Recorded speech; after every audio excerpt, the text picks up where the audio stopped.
ప్రాచీన శాస్త్రీయ అత్యాధునిక వైద్య విధానాలను వినూత్నంగా ఒకే గొడుగు కింద అందుబాటులోకి తీసుకొచ్చింది మెడి9 ఇంటిగ్రేటెడ్ మెడికల్ సిస్టమ్. ఏ పార్టీకైనా సోషల్ మీడియా వింగ్ బలంగా ఉంటేనే నేడు జనంలోకి సులువుగా వెళ్తుంది.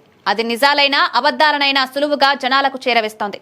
సామాజిక మాధ్యమాల రోజులు కాబట్టి ఈ రోజుల్లో సోషల్ మీడియా ఎంత బలంగా ఉంటే అంత పార్టీకి ప్లస్ అవుతుంది. ప్రధాన మీడియా కొంత ప్రజలను చైతన్యవంతుల్ని చేస్తున్నప్పటికీ అదే సమయంలో సోషల్ మీడియాలో చైతన్యం తేవడానికి తప్పుదోవ పట్టించడానికి కూడా కారణమవుతుంది. అందుకే ప్రతి పార్టీ సోషల్ మీడియా వింగ్ బలంగా ఉండాలని కోరుకుంటుంది. ప్రతిపక్షాలకు ధీటైన విమర్శలు చేయాలని అధికార పక్షం తప్పులను ఎత్తి చూపేందుకు విపక్షం సోషల్ మీడియానే ఉపయోగించుకుంటుంది. నిన్న మొన్నటి వరకు Telugu Desam party social media wing బలంగా ఉండేది. అధికారంలోకి వచ్చిన తర్వాత ఆ పార్టీ కార్యకర్తలు సోషల్ మీడియా ద్వారానే నిలదీస్తున్నారు. కూటమి పార్టీలో లుకలుకలు వారే బయట పెడుతున్నారు.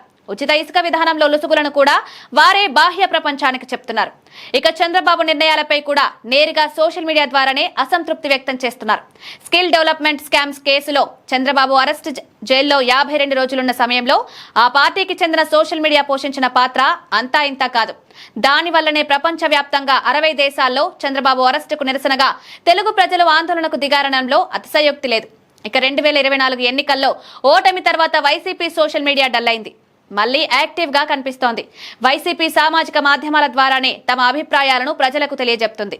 లైలా మూవీ ప్రమోషన్స్ లో భాగంగా సినీ నటుడు పృథ్వీరాజ్ చేసిన కామెంట్స్ పై ఆ పార్టీ సోషల్ మీడియా వింగ్ దెబ్బకు కలెక్షన్లే పడిపోయాడని చెప్పక తప్పదు. హ్యాష్ ట్యాగ్ ద్వారా వేలాది మంది స్పందించి బాయ్కాట్ లైలా అంటూ నిలదించారు. ఇక మాజీ ఎమ్మెల్యే వల్లభనేని వంశీ అరెస్టు తర్వాత కూడా వైసీపీ సోషల్ మీడియా వింగ్ కూడా అక్రమ అరెస్టులంటూ పెద్ద ఎత్తున క్యాంపెయిన్ ప్రారంభించింది. మొత్తం మీద నేతలు యాక్టివ్ గా లేకపోయినా సోషల్ మీడియా మళ్లీ రైస్ కావడంతో వైసీపీకి కొంత ఊపిరొచ్చినట్లయింది. ప్రస్తుతం ఏపీలో టీడీపీ వైసీపీ మధ్య సోషల్ మీడియా వార్ మొదలైంది.